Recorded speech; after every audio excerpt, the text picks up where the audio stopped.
Welcome. This is the Punk CX podcast. My name is Adrian Swinscoe, and I'm an advisor, best-selling author, Forbes contributor, and general explorer of the service and experience space. On the podcast, I seek out and interview entrepreneurs, leading business people, authors, tech leaders, academics, and generally cool people doing interesting stuff in the service and experience space. Check out the archive at adrianswinscoe.com. That's enough from me. Let's get into the interview. Now, before we get into the interview, I want to give a big shout out and thank you to the folks at HubSpot for sponsoring my podcast this month. Now, HubSpot have built an AI-powered customer platform with all the software, integrations, and resources that you need to connect your marketing, sales, and service. It's all very, very cool. So do check them out at HubSpot.com. And also, thank you to them for sponsoring my podcast this month. So now that you know that, let's get into the interview.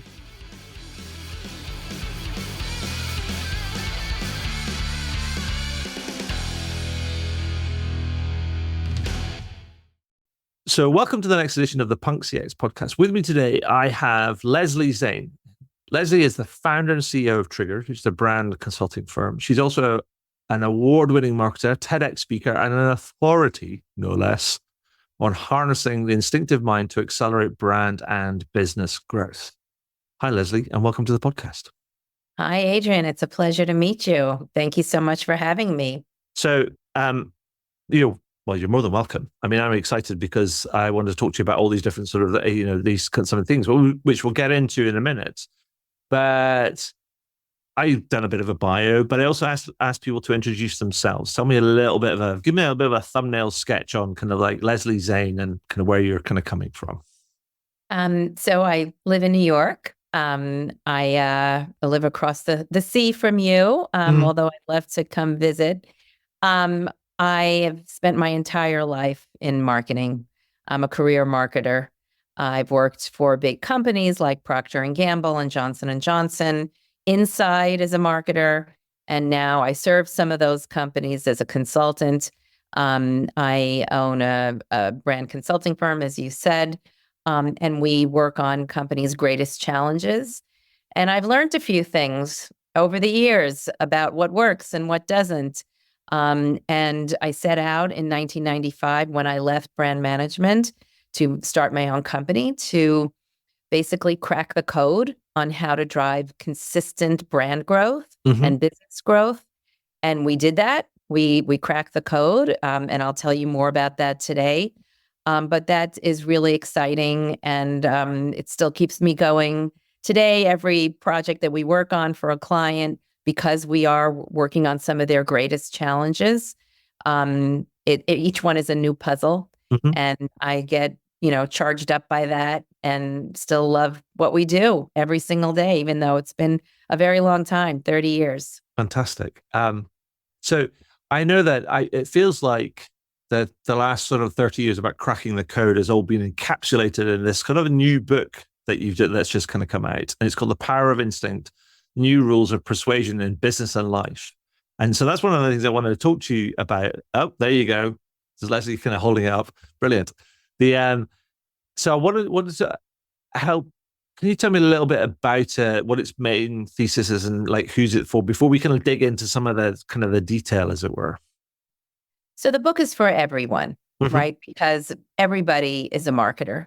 Everyone in your audience, whether they have a marketing function or they don't, everybody is selling something.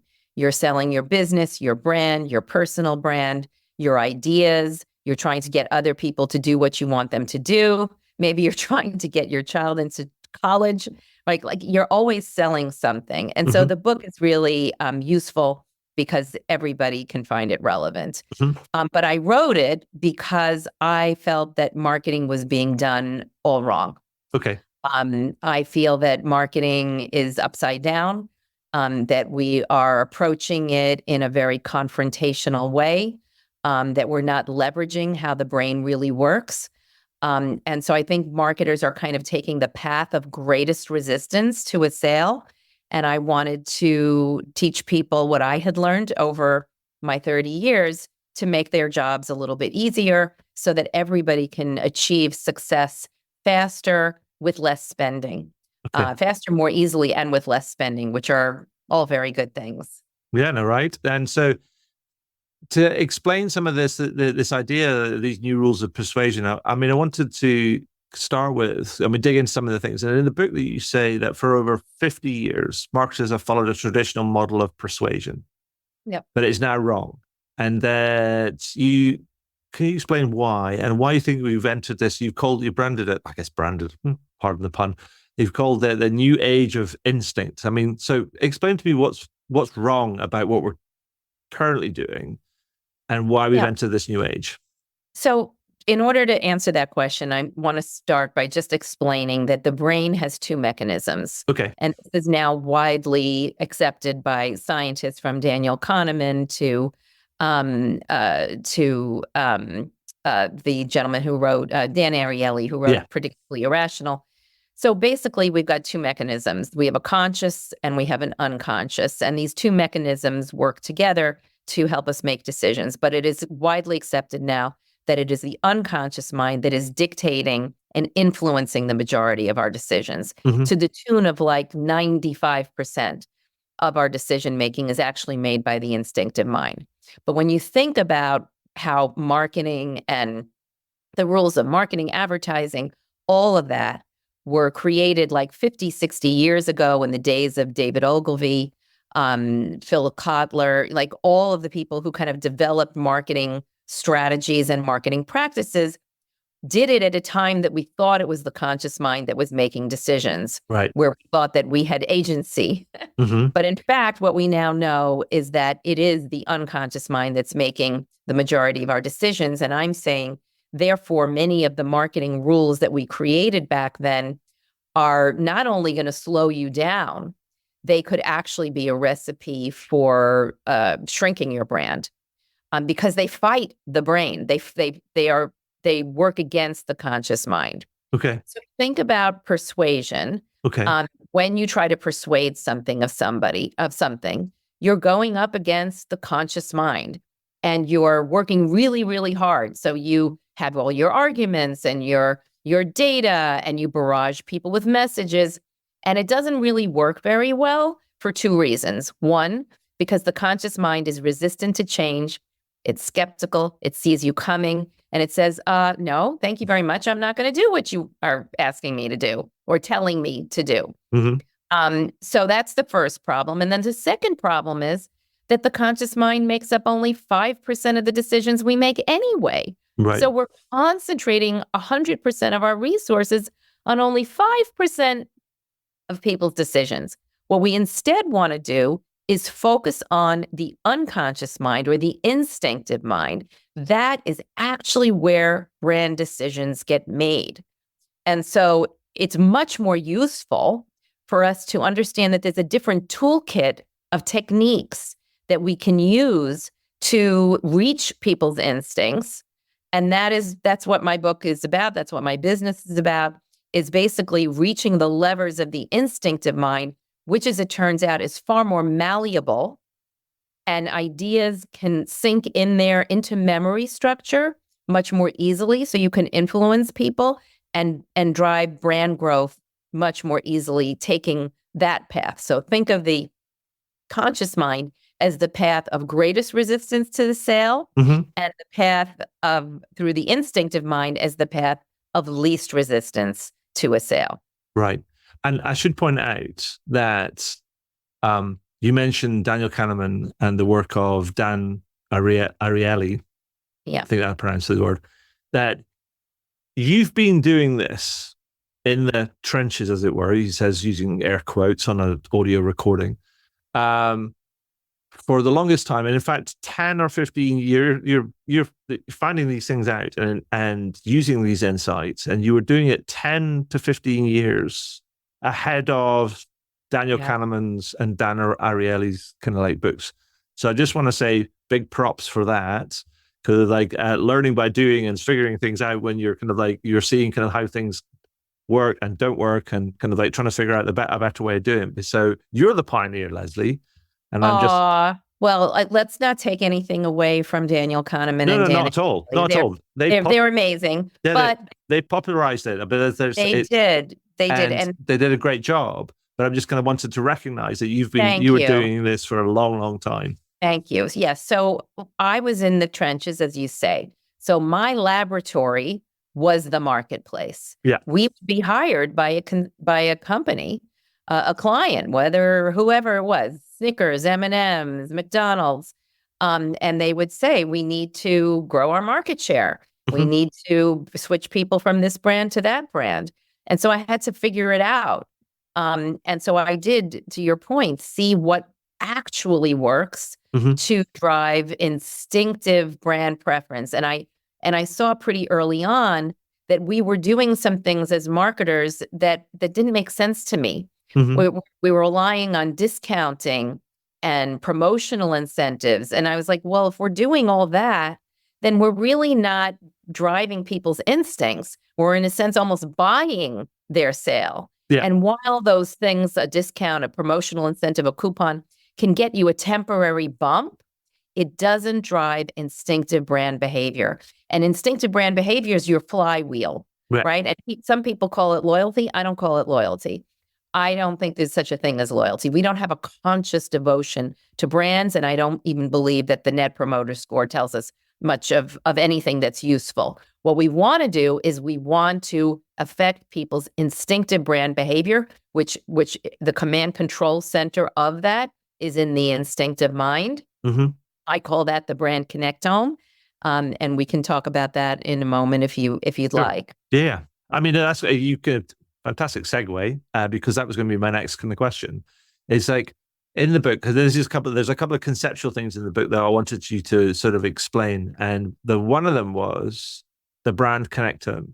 And I wanted to understand, one, what it is, and how does it influence consumers' kind of choices? Because that's the kind of some of the meat of this kind of some of this idea, right? Yeah, awesome. Thank you. So the Brand Connectome is the cumulative memories that have gotten glued to your brand over time that live on neural pathways connected to your brand. So if you were Pepsi or Coke, you would have a Brand Connectome for either of those brands, and you actually have both of those brands in your mind, in your subconscious mind, located in this Brand Connectome. Whichever Brand Connectome, Pepsi or Coke, is larger, physically larger in your mind and more positive, that's the brand that is your instinctive choice. Right. So when you go to the supermarket and you reach for your, quote, go-to brand, and everybody has their go-to brands, they walk in, they go to their go-to brands, they stick them in their cart. There's not much contemplation there. They just reach and put. It is because you have a large Brand Connectome for that brand that's filled with positive associations and has lots of connections in your brain. So there's 3 rules for a healthy Brand Connectome. 1, it needs to be physically salient. So it needs to be large. So this is about whoever owns the most physical real estate wins, sort of like a game of Monopoly. Who owns the most physical real estate in your brain, that's going to be the go-to instinctive choice because it's got the most salience. 2, a higher ratio of positive to negative associations. So positive. And 3, you want it to have some clarity, to have some distinctiveness, not uniqueness, but distinctiveness. So large, positive, and distinctive. Those are the 3 things that we need to do as brand stewards to build the brand in the brain. And it could be anything: business, brand, an idea, a social cause, a movement, your personal brand, whatever it is that you're working on. And so just a bit of a side question there. I mean, that feels like quite a daunting task if you're a new and or challenger brand to some of these big established kind of brands. And so what advice would you give them? Is it a bit like, should we just give up now, given how this is how the brain works? Or what would you say to these new challenger brands? So you have a competitive advantage by being a legacy brand that's been out a long time because you have salience. But you only have to look at all the myriad of disruptor brands that have come out and taken big chunks of market share from these large legacy brands to know that it's actually not hard to be a disruptor. Mm-hmm. One of the key ways you do that is to find a weakness Right. in the legacy brand, some negative association that has not yet been fully, fully, Patched up, let's say. yes, fully exaggerated. Mm-hmm. But if the competitive brand, the disruptor, can make that their story, that they're addressing that negative association with the flip of it, they can turn that into a positive, and they can make some major inroads Right. in terms of market share in that bigger brand. So that's one way. Another way is to just create a lot of connections very quickly. And it is possible to do. So Dollar Shave Club is a really good example of this. They built their brand out literally overnight in one 60-second video. They just created all these positive associations about their brand. They created a lot of negative associations about the competition, Gillette and Schick. And, then they obviously grew to become a unicorn. Sure. So it is quite possible to do.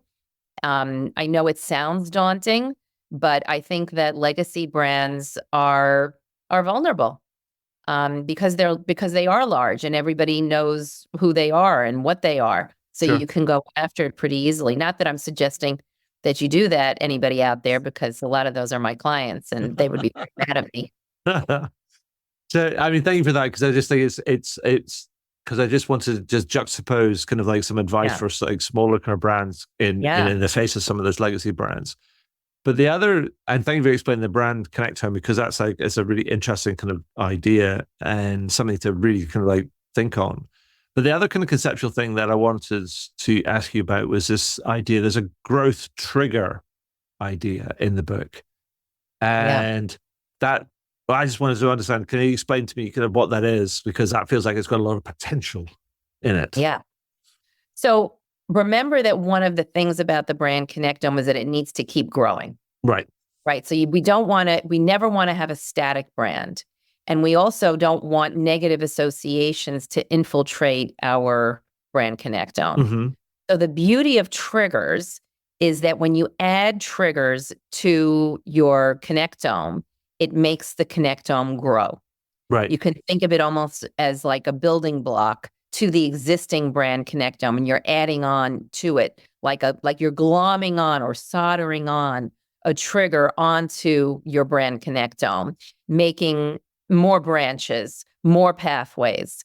So a good example of a trigger would be the snow-capped mountain in the bottled water category. Okay. The snow-capped mountain is a succinct coder cue. In this one, a visual one, but it could be in any of the five senses: verbal, visual, experiential. That's the world you live in.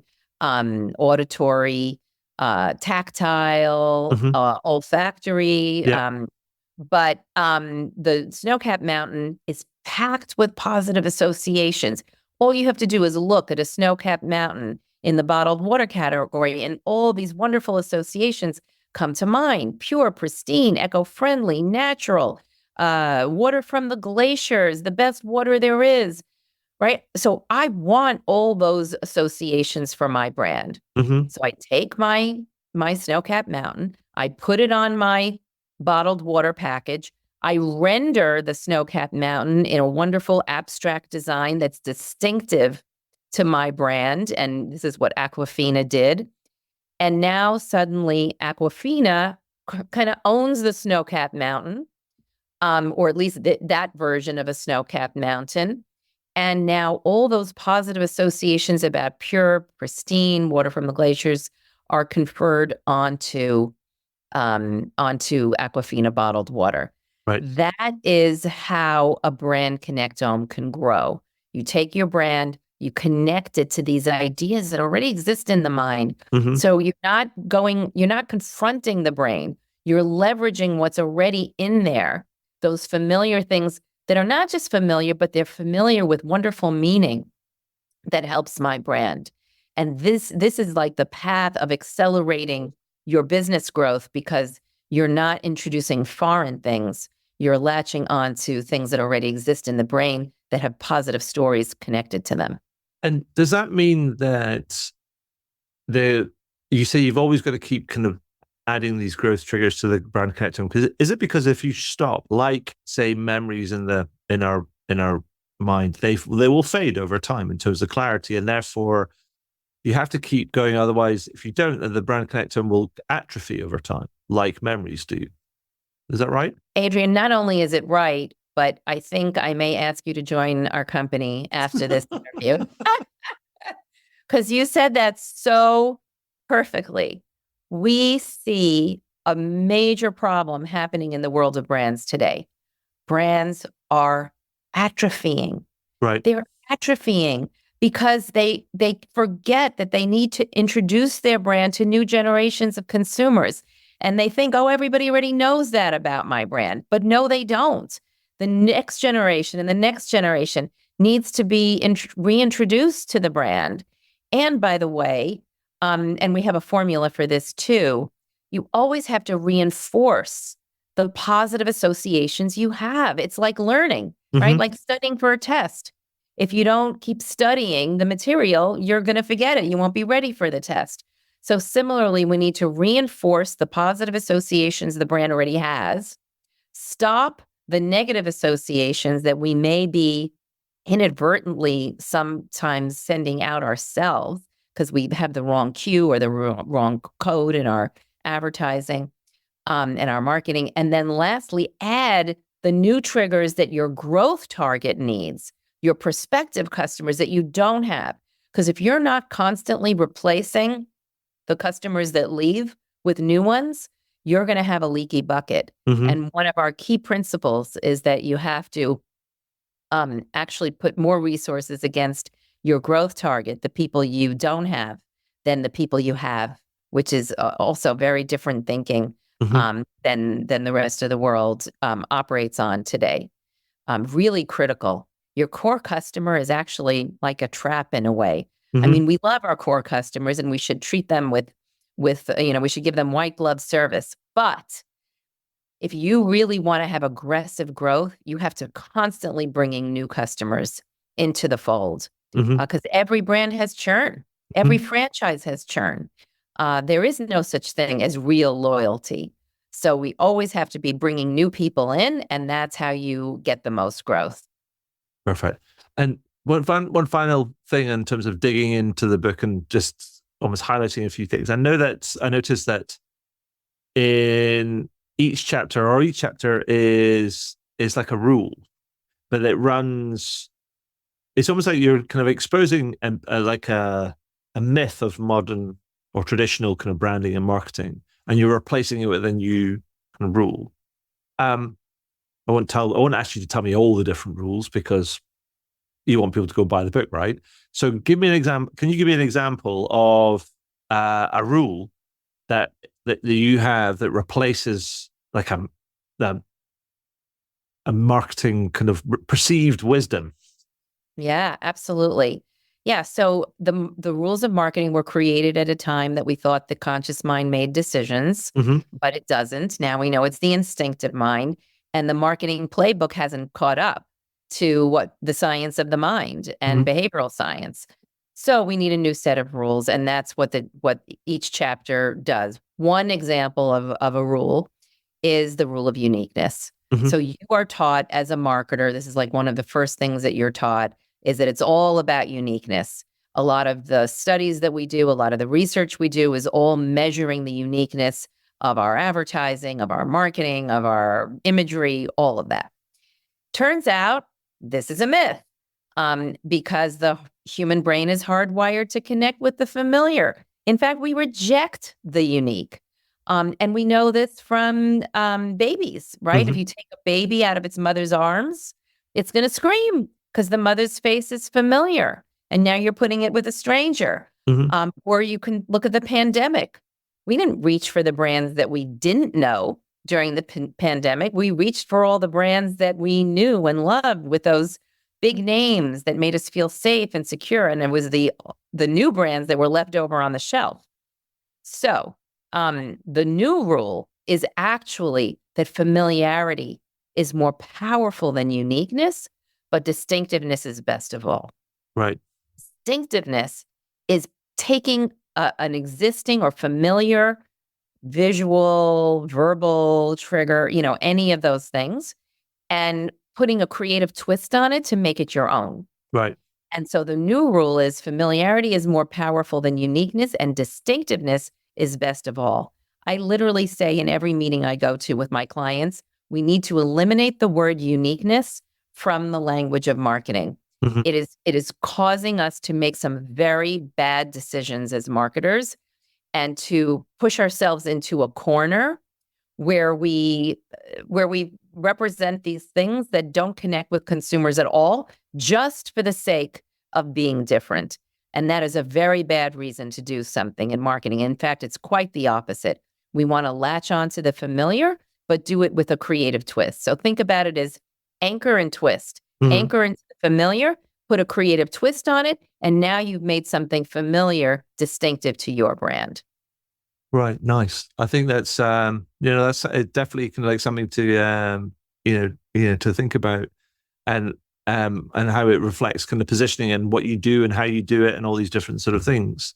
And because actually branding is not just about the your advertising, your marketing, or your messaging. It's also about how you conduct yourself, right? So it could also be familiar, but then distinct. So you do it in a distinctive way, but maybe distinctive way, but over familiar channels, and that can then bring your brand kind of like to life and allow people more easily to connect to it.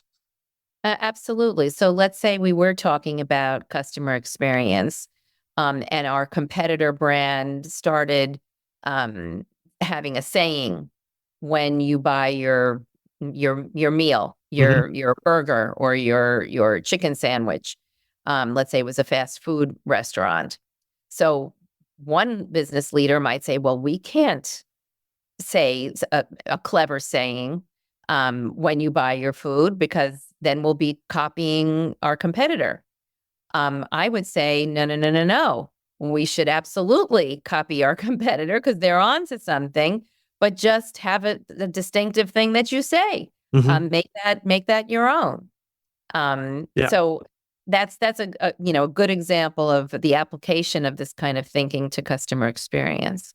And so, just to kind of wrap in this up and bring it to life a little bit, I mean, do you have a couple of examples of sort of brands that you can share that are sort of embracing these insights and what they're doing, how they're benefiting? Because then we kind of give people kind of like some clues to go, they can look out for them, like, oh, that's the one that kind of, Leslie, I can see how that's different and distinctive and familiar in what they're doing, because then that brings it to life, but also gives people some pointers to what to look out for. Sure. Well, I think Dove is a great example of a brand that operates largely on instinct. It's not like their claims are anything really breakthrough. They use the color white, and they use these soft curves. If you think about, even from the very beginning, that one of their first ads was a moisturizing cream, a ribbon of moisturizing cream kind of going down into the Dove soap. And what that made us feel instinctively at a subconscious level is that this is not your usual harsh kind of soap, but rather it's almost like using, a cream, on your face. And that has wonderful associations of purity and softness and gentleness and being good for the skin. So it carries all these positive associations. And the color white, which is associated with purity, and then the use of the icon of the dove, which is also connected with purity and softness and gentleness and peace. All of those things I think are operating largely at a subconscious level, not necessarily a rational, tangible level. So Nice. that's one of my favorite brands that I like to use as an example. Excellent. No, it's good. I mean, and I also really like the way that they've they've sort of taken some of that and they've extended it into other areas around, different body shapes. And I think that's a lot of it's about sort of acceptance and things. And that's a good thing. And we associate with familiar with that. And then sort of different sort of like skin types, different skin tones and things. And I think it just keeps stepping forward and into this positive associations. I think that's exactly right. And, the Dove is a really good example of a mega brand, right? Mm-hmm. So they started in soap, or I think it's a Syndet bar, actually, not actually, it's not real soap. It's something that is more gentle. But then they expanded, as you said, into body wash and creams and deodorants and all of these other things. But what they hold on to and why they're a strong brand is the core of that white, that purity, that gentleness, that softness. It just pervades everything they do, even using, rooms that if you look at their brand world, it's largely white. Mm-hmm. So they're very, very consistent. And so it has a very strong brand identity, strong saliency and distinctiveness in the mind. Not uniqueness, but distinctiveness. And that's really what's working there. Because it makes me, well, now I think about it, it makes me think about some of those old ads where you have soap powder that you're applying to, say, washing a white shirt or a white sheet or something, and you hold it up and it's gleaming. And it's almost like it's almost like there's a historical reference to kind of how we think about something. It's like going, yeah, like white, when you wash it, it should be spotless, gleaming, kind of white. And then almost like they're invoking those associations as well. That's exactly right. I mean, all of these things are connected in our brain. Mm. I mean, our brain is a series of connections. That's what our wiring is. And that's what the Brand Connectome is. It's a series of connections. So as it turns out, really, a brand is known by the associations it keeps. It's really not your logo, your package, your service.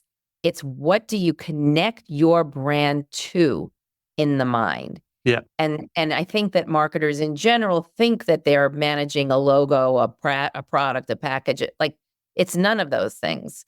A brand is about connections. If you want a big brand, make as many connections between your brand and other things. And that's how your brand will grow in people's minds faster. Perfect. Leslie, thank you for that. I think that's fascinating and challenges many things that people are currently kind of doing. And so thank you for giving me a flavor of the book and some of the things that are inside it. Hopefully people will go and check it out. Before we can move on and ask you some quick fire questions, is there anything else you'd like to add or highlight that we've kind of missed out? I would just say, I just want to make sure that it's clear that what we're really talking about is that brands have physicality. Mm-hmm. A brand is a physical thing. And I don't think that people think about it that way right now. They think of it as a concept. But brands have physicality because they have these pathways in the mind. And what we need to do is we need to physically grow the Brand Connectome in people's minds in order to physically grow it in the marketplace. In other words, you can't increase your market share until you've physically grown your mind share. That is the game that we're in. And I also like to think of ourselves as like gardeners, because for that person that has a new brand, you're planting a seed in other people's minds. You're going to add the soil, water, and sun. In our world, that's positive associations. And those positive associations are going to make that seed sprout, put down a root system, turn into a seedling, into a plant. And little by little, if you're a good gardener, you're going to create a full-grown tree. That is the job of the marketer. What a great analogy. I love a gardening analogy. This is great. So, couple of 3 quick fire questions before we finish up. So, we talked about a bunch of different things, but I always ask people to boil things down and give me their best advice to somebody that listening that might want to improve, say, their customer experience or employee experience or whatever. And the way I've been doing this recently is asking my guests to complete this sentence. And here's the sentence. It says, if you want to improve your customer and employee experience, Leslie Zane says, do this, ... Complete that Okay, sentence, Leslie. you got it. I would say harness the power of instinct. It's the most powerful force for changing human behavior. And doing that is the key to driving sustainable growth. Full stop. Thank you very much. Brilliant. And so the second one is, so this is the Punk CX podcast. And so I always like to ask a punk kind of question. And the one I've been asking lately is related to the Punk XL book that followed on from the Punk CX book. And XL stands for Experience Leadership. So the question I've been asking is like, what company or brand, Leslie, do you think takes a more punk approach to customer experience or is an experienced leader, and why? I think the first brand that comes to mind is probably Apple. I Okay. do think that they've done a great job of creating a very distinctive experience when you walk into their stores or when you go online. And I think that because we're all kind of trapped in their world, Yeah. we have to use their accessories. We have to use all of the things. The Genius Bar. I think they've created, the best experience that I've seen in a long time. Could it be better? It probably could be even better. But I think that they do a pretty crackerjack job. I think in general, experience is one of those areas that we're not doing as well on as we could be. Mm-hmm. And I think the reason is that we just try to get satisfaction. We try, the metric we use is let's get customer satisfaction. And what I've seen in my career is brands have 85 to 90% satisfaction levels while the businesses are declining 10 or 15%. Mm-hmm. So I think that satisfaction is too low a bar. And instead, what we need to be doing is looking to create the ideal experience, not just satisfactory, but there's a gap between satisfaction and the ideal. And I don't think we're shooting for that. Okay. Perfect. I think that you've just raised the bar for everybody, Leslie. Thank you. And so the final question that I always have been using or asking at the end of these podcasts, at least lately, and it's because I find the world is a bit of an odd place right now, and I wake up in the morning and I check out the news and I find myself doom scrolling a little bit, and so to try and displace that a little bit, I've been asking people to share with me a good news story, so we can end on a high note. So before we wrap up, Leslie, can you tell me what's the most interesting or exciting or positive thing that you've seen in the last week? Things that what's made you gonna go, that's cool, or made you smile, made you feel warm on the inside? So a friend of mine in my network is a working mom, Mm-hmm.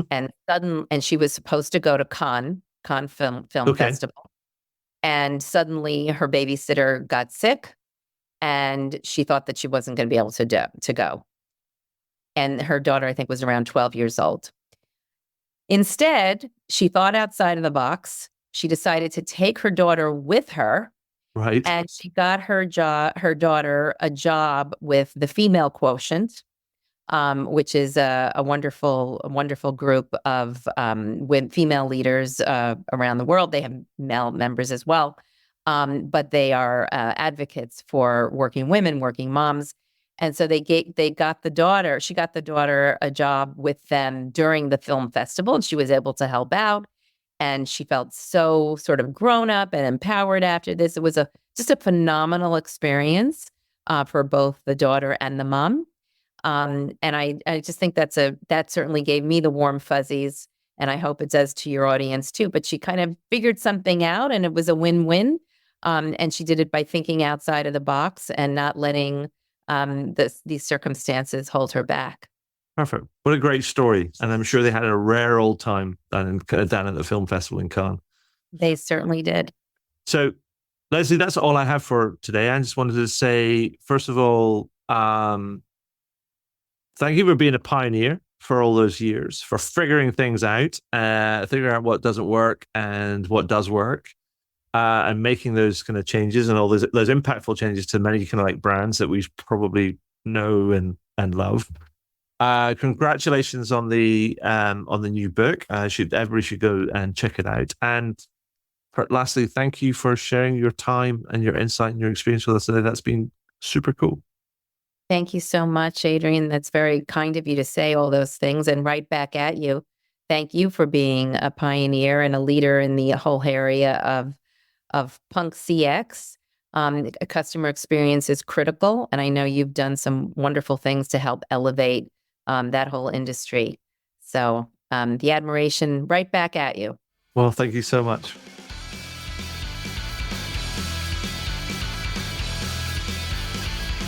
Wow, what a great interview. I hope you enjoyed it.